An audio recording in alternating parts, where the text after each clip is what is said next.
नहीं का। मलिष्का एक्साइटेड होकर सुमित्रा जी से बोली, मौसी जी हम सब भी जा सकते हैं नंदिनी और छोटे सरकार के साथ।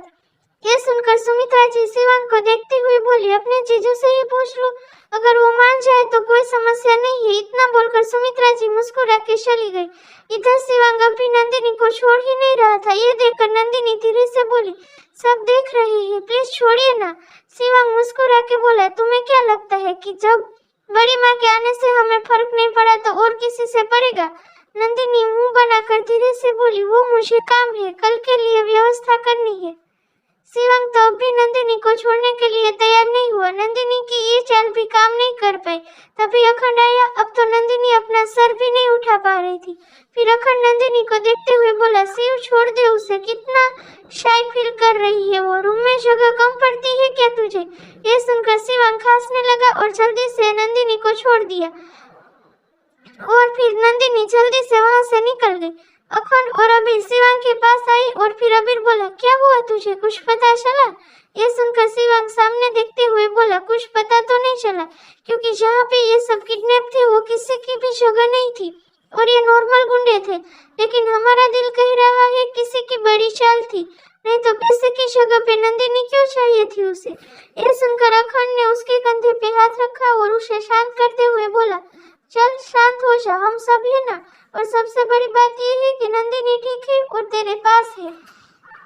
ये सुनकर शिवांग ने भी हामी अपना सिर हिला दिया और फिर अपने रूम में चला गया। इधर मलिष्का और नियति खुश थी और तभी नियति मलिष्का को देखते हुए बोली, फाइनली दी इस पिंजरे से बाहर जाएगी, आखिर में हमारा प्लान कामयाब होगा।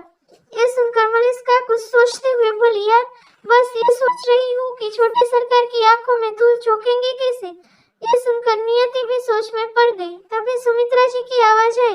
वो नियति और मलिष्का को बुला रही थी। ये सुनकर नियति और मलिष्का सुमित्रा जी के पास आ गई। कहाँ पे बुआ जी और महिमा जी मुंह फेर कर बैठी थी।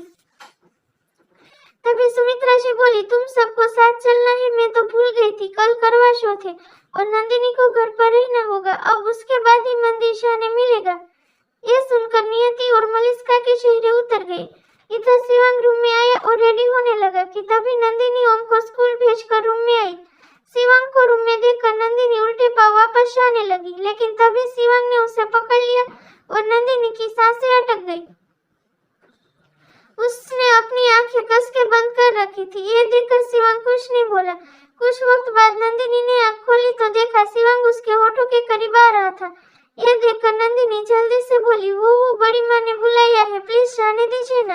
नंदिनी जानती थी कि उसकी बातों का शिवांग पे कोई असर नहीं होगा, लेकिन वो चौंक गई थी क्योंकि शिवांग ने उसे छोड़ दिया। फिर क्या था, जान बची तो लाखों पाई, इसे जाने लगी। लेकिन तभी शिवांग ने उसे फिर से पकड़कर अपने करीब कर लिया और धीरे से नंदिनी के बालों को उसके कान के पीछे करते हुए बोला, हे नंदिनी, सिर्फ एक किस करना चाहती है, करने दो ना।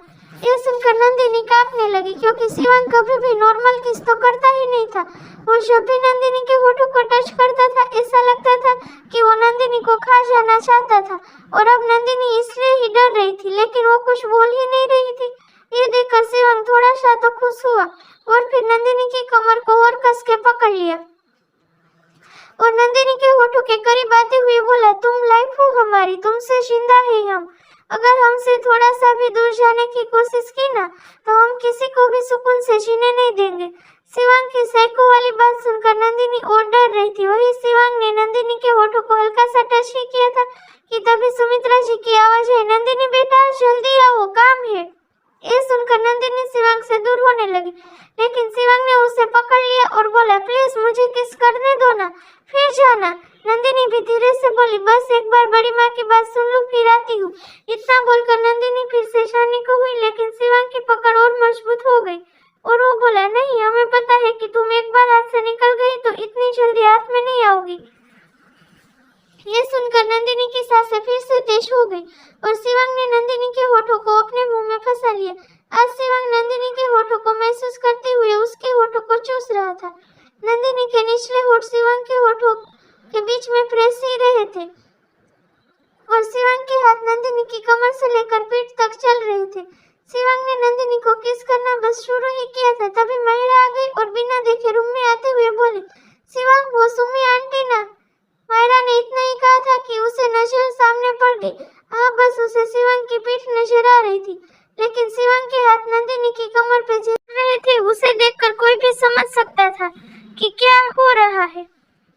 इधर मायरा की आवाज सुनकर नंदिनी जल्दी से शिवंग से दूर हो गई, लेकिन शिवंग ने उसकी कमर को नहीं छोड़ा और फिर मायरा की तरफ पलट गया। उसके होठों पे नंदिनी के होठों की लिपस्टिक लगी थी। यह देखकर मायरा ने नजर झुका ली और फिर शिवंग बोला, मायरा, तुम हमारी सबसे अच्छी दोस्त हो ना, प्लीज ना जाओ ना, बड़ी माँ को कुछ वक्त तक हैंडल कर लो ना, हमें कुछ काम है नंदिनी से। ये सुनकर मायरा मुस्कुरा के बोली, अच्छा कौन सा काम? ये जो कर रहे थे ये काम? शिवंग नंदिनी को देखते हुए बोला, हमें और किस करना है अपनी बीवी को। यह सुनकर मायरा और नंदिनी दोनों ही शर्मा गई। मायरा मुस्कुरा के चली गई। तभी शिवंग ने फिर से नंदिनी को अच्छे से पकड़ा और बोला, अब कुछ वक्त के लिए कोई हमारे बीच नहीं आएगा। लेकिन जैसे ही शिवंग नंदिनी के होठों की तरफ बढ़ा, नंदिनी ने अपना मुंह फेर लिया और सर झुके हुए बोली, इससे करता है क्या कोई? लेकिन आप ऐसे ही करते हैं, आपको कुछ समझ नहीं आता कि कोई मेरे बारे में क्या सोचेगा। ये सुनकर शिवंग फिर से नंदिनी को देखते हुए बोला, नंदिनी, हम बाद में सुनेंगे जो कुछ भी तुम हमें सुनाना चाहती हो, लेकिन अभी नहीं, अभी के लिए प्लीज हमें किस करने दो ना। इतना बोलकर शिवंग ने नंदिनी के होठों को अपने होठों में ले लिया, लेकिन तभी सुमित्रा जी आ गई और जोर से बोली, शिव, नंदिनी को छोड़ो। यह सुनकर नंदिनी घबरा गई और जल्दी से शिवंग को धकेल के जाने लगी, लेकिन शिवंग ने उसका हाथ पकड़ लिया और सुमित्रा जी को देखते हुए बोला, माँ, प्लीज थोड़ा और वक्त दे दीजिए ना हमें, हम ले आएंगे आपकी बहू को। माँ थोड़ा सा भी करीब नहीं आ पाई अभी। ये सुनकर सुमित्रा जी की नजरें भी झुक गई और नंदिनी को तो शर्म से रोना आ रहा था। सुमित्रा जी आई और नंदिनी का हाथ पकड़कर उसे अपने साथ ले जाती हुई शिवंग से बोली, तेरी बीवी है, रात में तुझे मिल जाएगी, फिर जितना मर्जी उतना करीब चले जाना। पागल है बिल्कुल, चिल्ला कहीं का। इतना बोलकर सुमित्रा जी नंदिनी को लेकर चली गई और इधर शिवंग अपने बालों में हाथ फेरते हुए बोला, आप नहीं समझोगी बड़ी माँ, बहुत मुश्किल से तो करीब आने दिया था हमें अपने, अब पता नहीं आने देगी या नहीं। इतनी जल्दी बातों में आती कहाँ है वो हमारी जान। इतना बोलकर शिवंग भी निकल गया। इधर सुमित्रा जी ने नंदिनी को कल के बारे में समझा दिया था और अब मलिष्का और नियति को अभेद के साथ मार्केट जाना था। नंदिनी अपना काम कर रही थी और शिवंग ने जो कुछ किया सोचे जा रही थी, क्योंकि नंदिनी को खुशी भी हो रही थी और शर्म भी आ रही थी। और अब तो मायरा भी 2-3 दिन यही रहने वाली थी। कियारा और विक्रांत जी भारत से बाहर थे। रात का वक्त, नंदिनी का कमरा। नंदिनी ने सब काम निपटा लिया था और ओम को सुला ही रही थी, लेकिन अब ओम भी सो चुका था और शिवंग अब भी नहीं आया था। यह देखकर नंदिनी मुंह बनाकर बोली, सुबह तो ऐसे सबके सामने मुझे ऐसे बोल दिया और पता नहीं कहाँ है अभी। तभी बाजीगर उड़ते हुए उसके पास आया तो नंदिनी ने उसे पकड़ लिया और बोली, आपको तो पता है कि वो कहाँ है, प्लीज मुझे ले चलिए ना। यह सुनकर बाजीगर उड़ने लगा और नंदिनी उसके पीछे जाने लगी। इधर शिवंग वाड़े में था और उसके सामने कुछ लोग थे और शिवंग एक 17 साल के लड़के के सामने बैठा था। उसके हाथ को टेबल पर रखकर फिंगर्स पे हथौड़े से पीट रहा था, जिससे वो लड़का जोर से चिल्ला रहा था।